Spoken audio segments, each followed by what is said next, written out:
Hi, you're from Nyansa. Time with Dr.Paakwesi, University Campus, University of Ghana. Kaise, Radio University Pay, and Dr. Ebertrans 101, the African philosopher of Uya, no afosrane, no afan frama, any obade bubrimniema, no de achebe bi abrabo, or say, why am I here? Who am I? Me, why? The dainty ambassador. So, if you want to discover yourself, you will be able to do that through a seer who understands astrology. Yes, Ghana's finest astrologist in Legon. This is a conference that you meet him one-on-one. Pick our numbers and join us. I say October 9th, pepepe. Yignayesia, our Legon campus. Mesedeng Legon campus, 9 a.m. sharp. Radio University pay. A conference ibaso. Sunday 29th October. Sunday 29th October. Obeso bukia a 200 Ghana cedi pay. Me say, ohwe wonsem, no ohwe wonsa ho, no a check you dachi, no a check the eba, no a check trouble anymore. If I show try heading, man traho. Hwehwɛ Dr. Chakwan abra ye the conference kese no Airbus e Legon campus number ni 0548 232 133 0548 232 133 and 0246 238 414. Yefemi Nyansa Boakwa. See you there.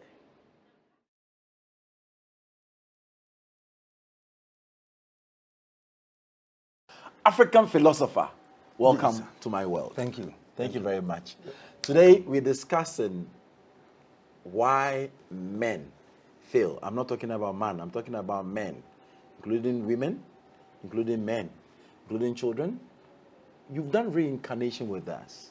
People die, come back again, go, reincarnate again. But today we are not into that area. We are talking about after I have landed on this earth, I came for a purpose. Why do I have to fail?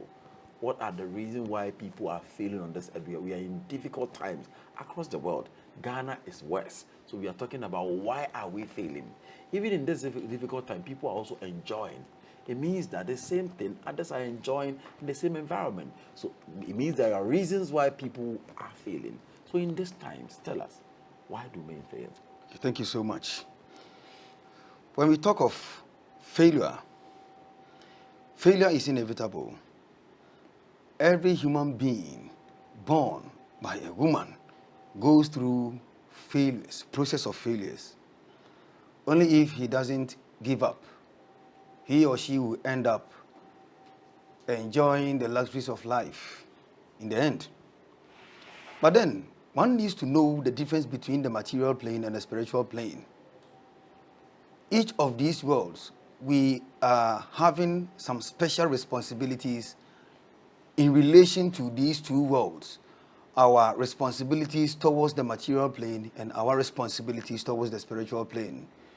The material plane cannot operate without the quickening power of the spiritual plane. What do you mean by material plane, and why and what of the spiritual plane?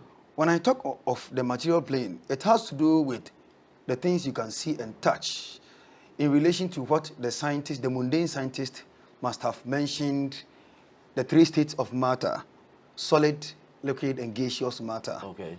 So these three things put together is composed of the material plane. So before all these will work on the material side of life, the spiritual plane is the primus, the most powerful plane or place that vibrates through the material plane and makes all happening possible. There are higher forces that are working from the planetary spheres, from distant stars and distant galaxies that are working on the material plane through what is known as the law of vibration. Someone is failing because one hasn't become conversant or familiar with the principles or the laws or the governing hidden principles that are working on the spiritual plane. And we have certain laws or principles that are working on the material plane. When these two come together, it makes life complete. People have failed to knowing the true essence of these principles or laws, for which reason in our everyday life we do things to go contrary to these laws, so that it has brought suffering and difficulties. Now I live on this earth. All I know is this earth. Is it my fault not to follow a certain pattern because I have not experienced it? The scientists will tell you that it's what you see and experience that you can say it exists. But then what I cannot see, how will I conclude that that thing exists and I must follow certain principles? How will I even know those principles? Everyone gets what he or she wants, only if the person is in dire need of that particular thing. If one wants to see or experience the spiritual plane and its laws, he or she will get it. Unless, of course, one have got an astute astrologer or a philosopher who delves more into these planes and must have become familiar with its principles to be able to guide the person through series of practice and training. The person will be able to truly experience the spirit world through what is known as clairvoyance. So, Doctor, what does it mean to have a spiritual world and a physical world? Just suppose these two for me, the spiritual world and the physical. How do they interplay? Okay. The spiritual world interpenetrates the material plane. It's similar to the human body. This is the material body. But this material body is known as a dead matter. But then it is living because there is another force or other forces that are living and interpenetrating through it, vibrating all the physical atoms in the body, having effect on our cells, on our DNA and RNA strands, and making growth and assimilation of the body possible. The same thing applies to the spiritual plane. We have two types of worlds. We have the micro world, that is appertained to we human beings, and we have the spiritual world, the macro world or the macrocosm, that is connected to our environment and the invisible things that make all material things possible. It exists outside of us. It's known as macro universe or macrocosm, and we are the micro universe. Anything that is happening in the microcosm is also happening in the macrocosm. We are in constant communication or interaction with each other. Who created that kind of world? There are other forces. We have the Trinity. Who are the other forces? There are other higher forces, extraterrestrial beings that live in higher dimensions, and that organizes. How do they look at like? I just want to if you can help. Some are grotesque in form. They look very ugly. Some have 3 heads with 10 hands. Some have many eyes around them. And then I know of one who is known as Enki, having 4,000 wings and then 70,000 feet with eyes all around himself. And then we call him Israel, or who is known as the angel of death. Mm-hmm. He is very huge. And then one of his feet is on the bridge of on the underworld, in the underworld, and one of his feet stands in the middle of the sea, operating constantly at the same time. And this force is omnipresent. It's everywhere at the same time. And there are other forces, like the god of Jupiter is having 2 heads, mm-hmm. and the heads looks like an axe. Each head is looking at the other side. When we delve into astrology, we have early winter, 21st of December to 30th of December. This first quarter of early winter is governed by the planet Jupiter.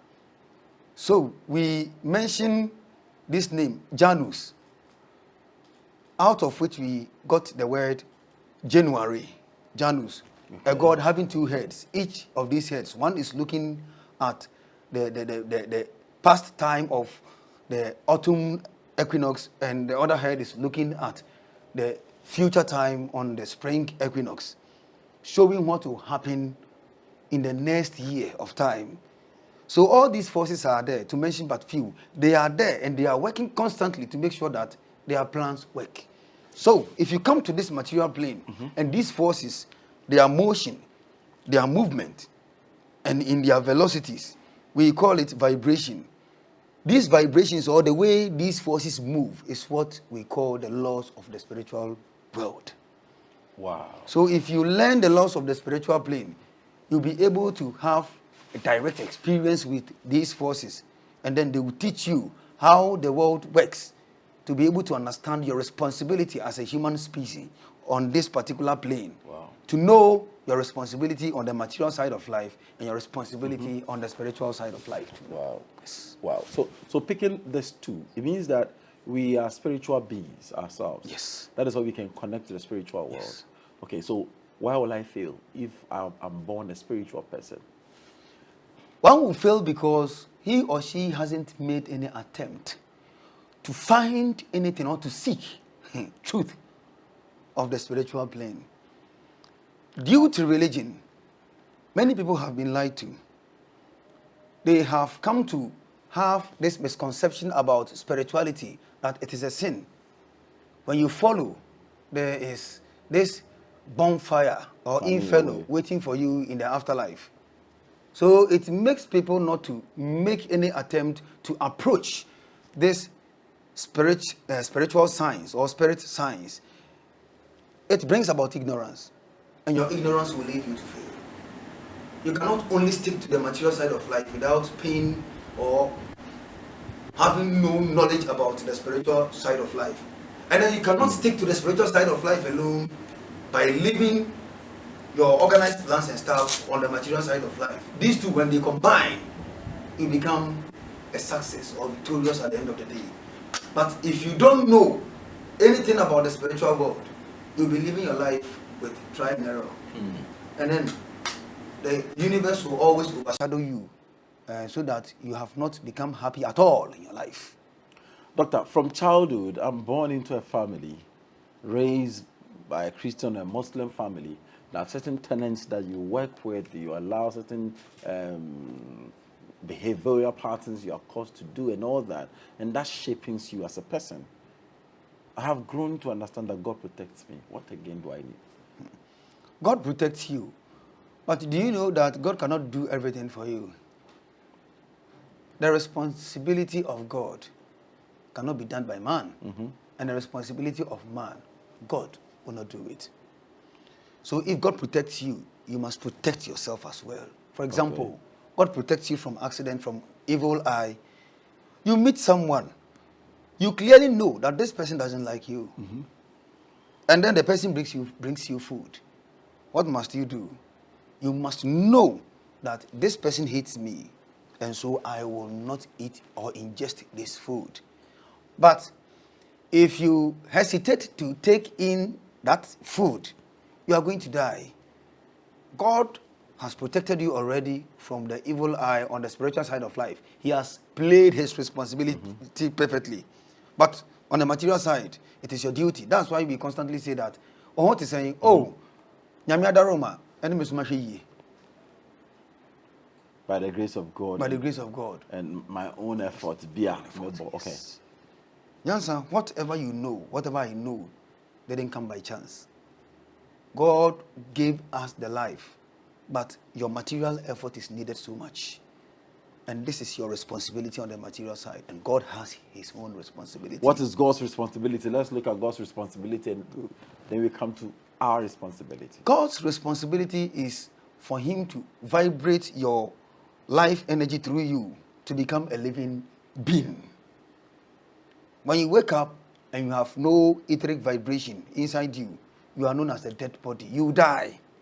So, God has set the planets over there to rule on each part of our spiritual bodies, including the material side of our bodies, to make sure that they are being maintained to its fullest, as planned by these higher forces. Let's look at this. For example, the human head is ruled by Mars. The brain is ruled by the moon. The thyroid gland is ruled by the planet Mercury. The thymus gland is ruled by Venus. Your lungs, Mercury rules it. Jupiter is ruled by, Jupiter rules the liver. Your adrenal glands are ruled by Jupiter as well. Your prostate gland is ruled by Mars. The womb of a woman is ruled by Mars. And the ovaries of a woman is ruled by the moon. Uranus rules the crown. And the Neptune rules the pineal gland, which is known as the third eye. Your right eye is ruled by the sun. Your left eye is ruled by the moon. Your right ear is ruled by Jupiter. Your left ear is ruled by Saturn. Your nostrils are ruled by Venus, and your mouth is ruled by Mercury itself.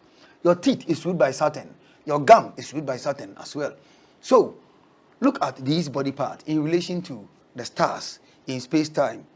They are vibrating their different energies or varying energies through the human spirit, manifesting on the material side of our lives. So we will say that it's God's responsibility because you have no control over the planet. Their vibrations are keeping us alive. Right now, if a spacecraft should just launch a rocket to hit the moon and then detonate it, our blood inside our bodies cannot move. Movement of blood in our cells, in our veins and arteries and capillaries, and movement of water through our lymph vessels, all these upward and downward thrust of these substances are controlled by the moon due to its gravity. That is why you see the waves of the waves of the sea. That is the reason why most people needs to really go back and check their roles and their spiritual patterns. I want to ask this. I'm born into a family of Christianity, and I've been taught to trust Jesus as my Lord, have faith that He's my Savior. So as I am doing this, I am safe. I have no problem. God will help me. God is my helper. I shouldn't serve any other God. What the things you're saying, is it in conflict with what I'm saying? It is not in conflict with what you are saying. We have esoteric Christianity. We have Gnostic Christianity.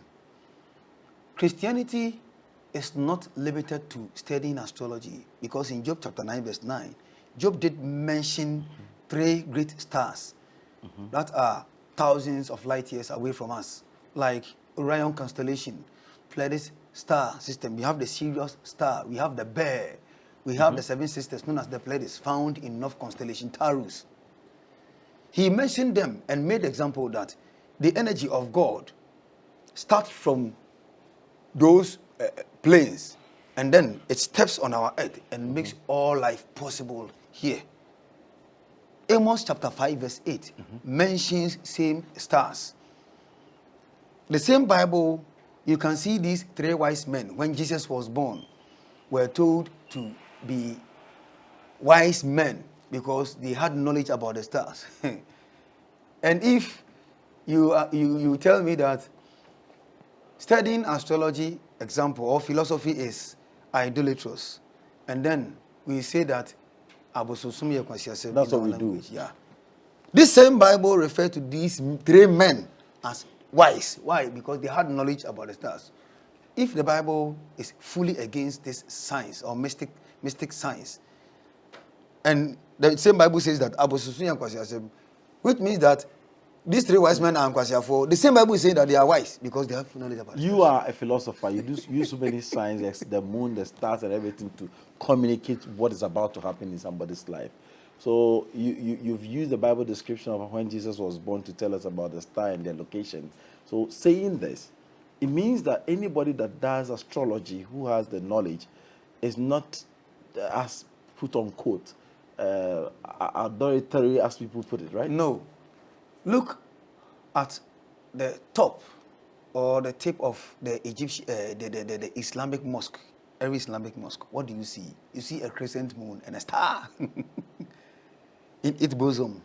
What does this mean? This, many Muslims don't know, with the exception of those that are found at the highest excellence within the same religion. That is why we have the ancient and mystic order of the Arabic shrine. They are astrologers. We have Arabic astrology, which is fully studied. Why do the Muslims wait till the new moon appears before fasting starts? All religions base their worship on these celestial objects. So therefore, if one has been born into a family having received the training in the Christendom or the Islamic world, that doesn't mean that the person shouldn't go beyond his circles by finding the truth of what indeed really exists outside the parameters of what he has been taught. Doctor, I don't want to fail. What do I do? Seek the truth. Find an astrologer A good and a real astrologer, not just any astrologer, who has knowledge of logic, rhetoric, grammar, geometry, music, astronomy, and then arithmetic. It is known as the 7 liberal arts. If this Can you break person, them down again?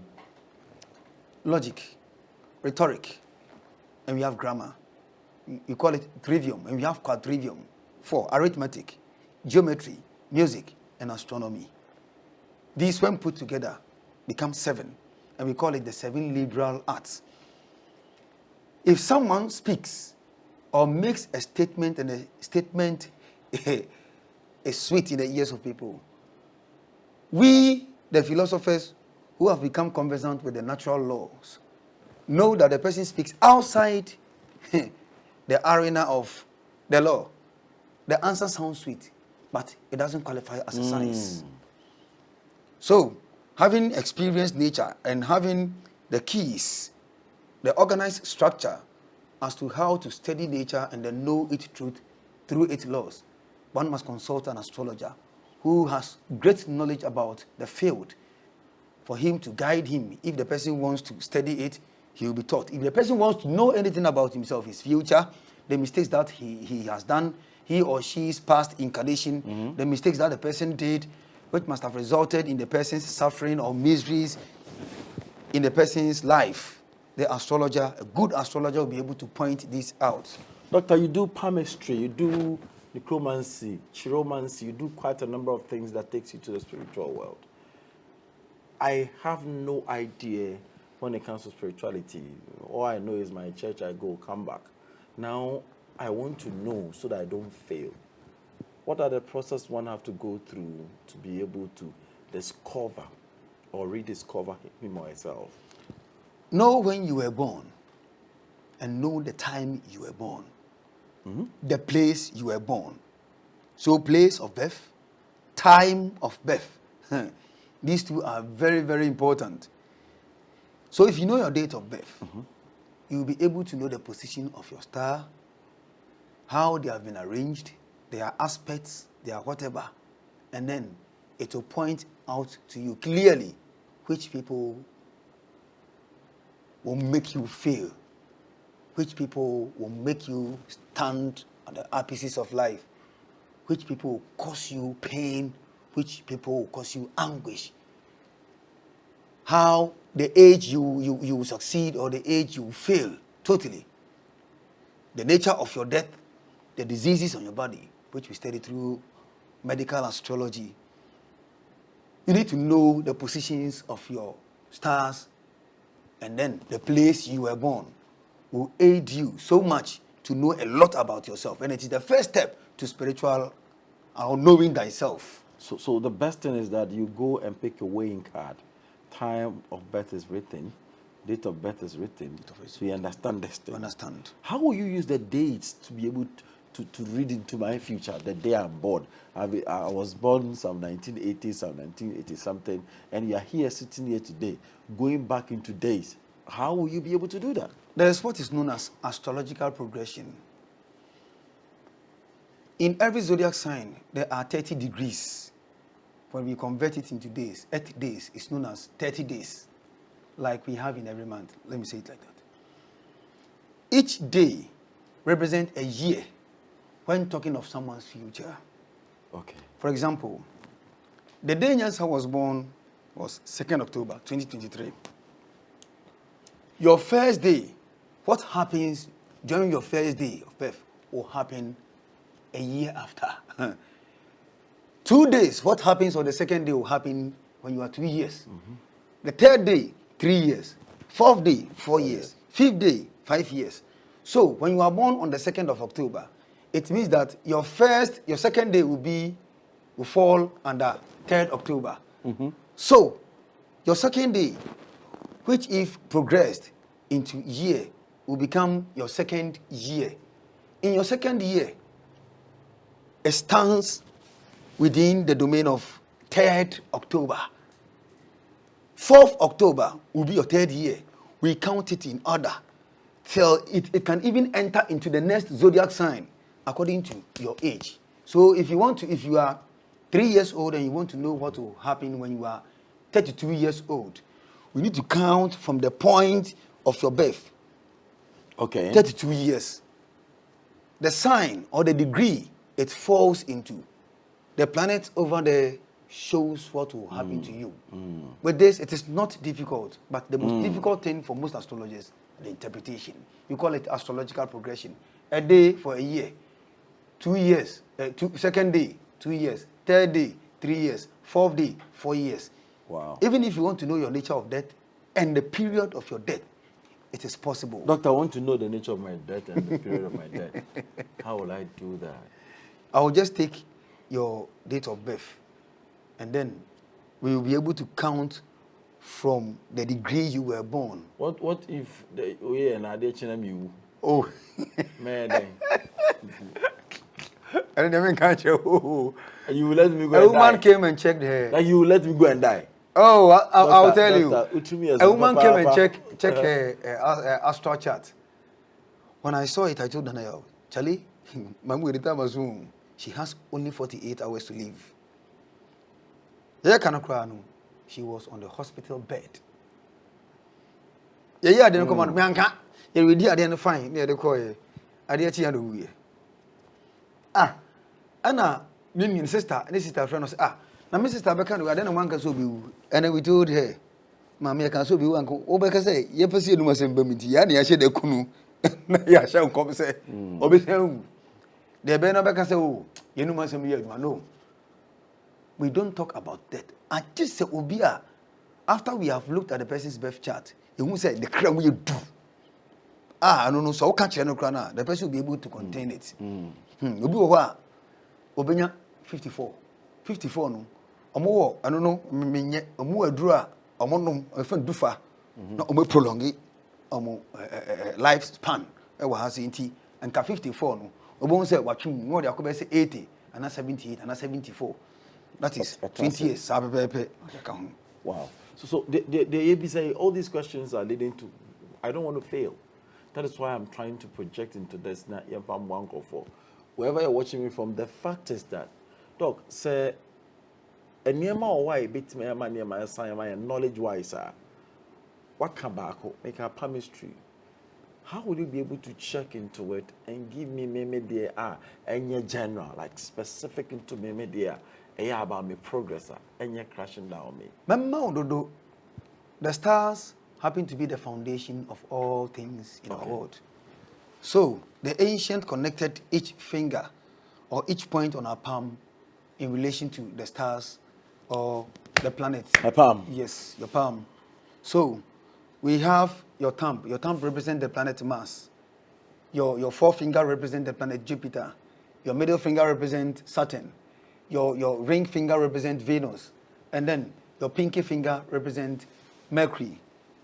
The inside, the part that is found in, at the corner of your thumb is known as the plane or the mount of the sun.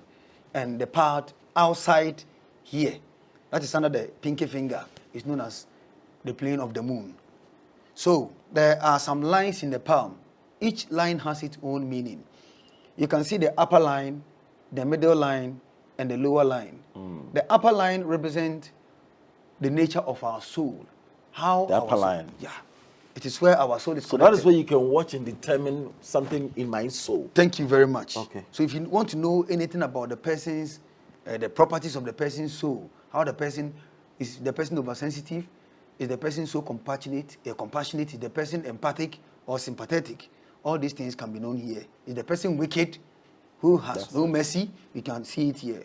What your heart desires in life, your hopes, your dreams and aspirations all fall on the first line.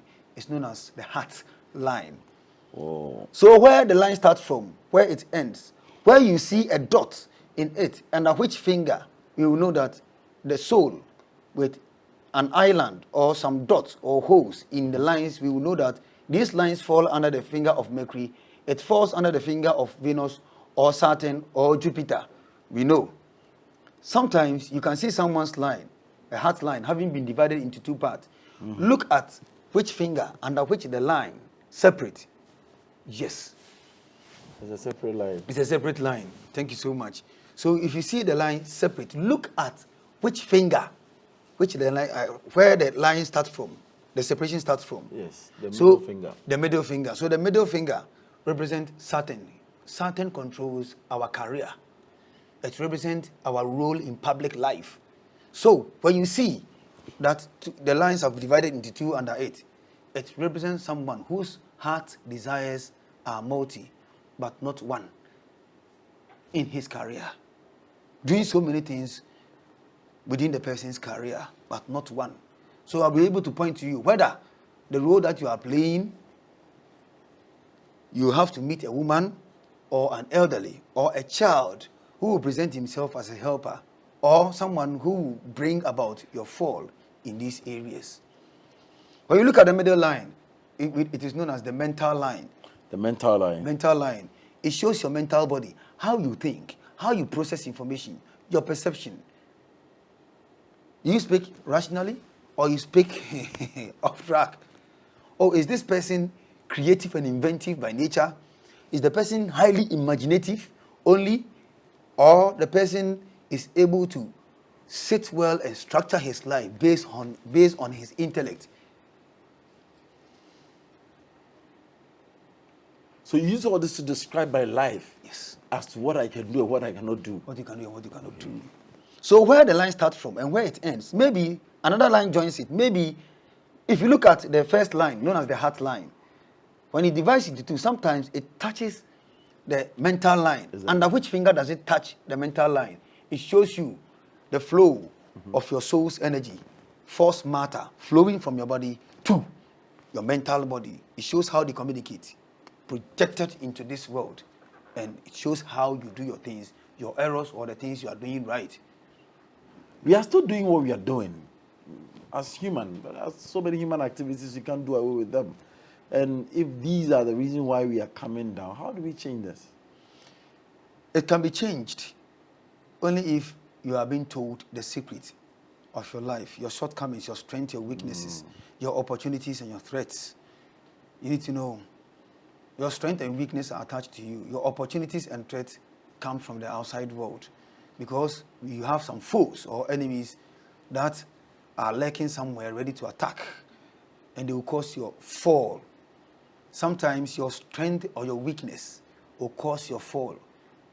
Are your strength more than your weakness, strength more than your weaknesses, or your weaknesses overshadow your strength?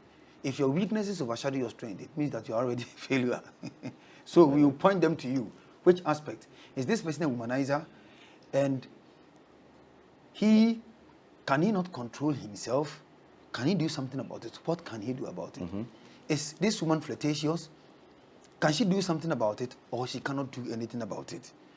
All these things, we are able to know them through your palm, irrespective of your astrological chart. You can use your palm to tell you your strength and your weakness, your opportunities and threat, and then give you the spiritual guidance as to how to go about your normal life. Doctor, I'll be right back, but I want you to keep this question for me.